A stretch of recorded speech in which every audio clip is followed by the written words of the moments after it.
So ladies, I have yet another devotion for both of you today, and I title this one, Divorce. And I was reading Matthew 19 the other day, and this, of course, is the passage where Christ is asked directly about the subject of divorce, and the people that are questioning him bring up the fact that, Moses allowed divorce.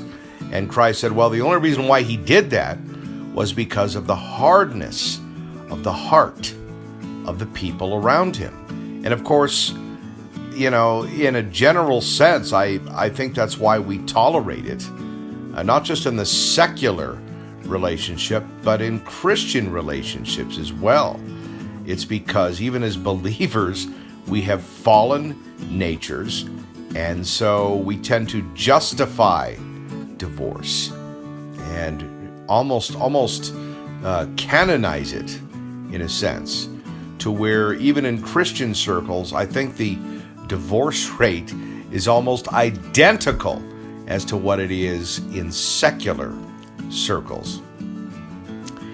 And there is something that I see as I grow older here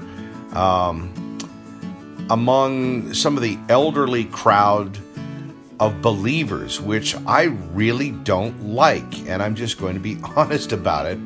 And it's the prenuptial agreement.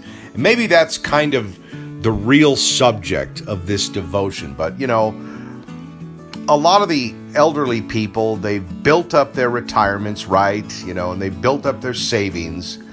And should they get another divorce, or should, the person that they marry die and all of that, they sign these agreements so that they can keep their estate intact, not just for themselves, but for their natural kids from the previous union.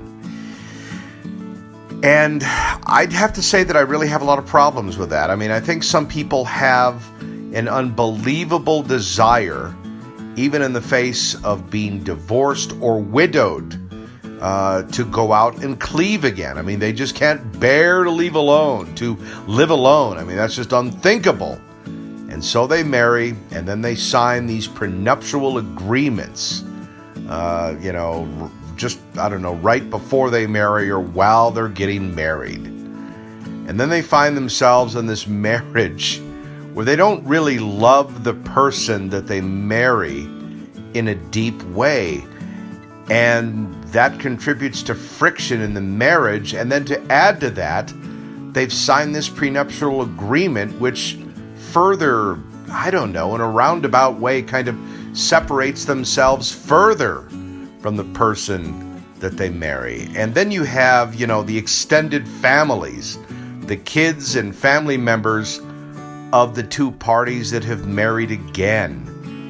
And, in a general sense, that's usually never very good either. And then we sort of justify it and deify it and canonize it in our Christian circles. But I'd have to say that I hate to say this, I have contempt for prenuptial agreements. If you want the fellowship and community that marriage affords, jump in all the way. Take the financial unity as well. And if you don't want that, then don't get married. If you're widowed, stay widowed. If you're divorced, stay divorced. Because in divorce, what you're likely to do is just take a lot of your deficiencies that contributed to the divorce in the first place and transfer them into another relationship. So that's my opinion of all of that. Single, like Paul said, stay single. Widowed, stay widowed. Divorced, stay divorced. God bless you both.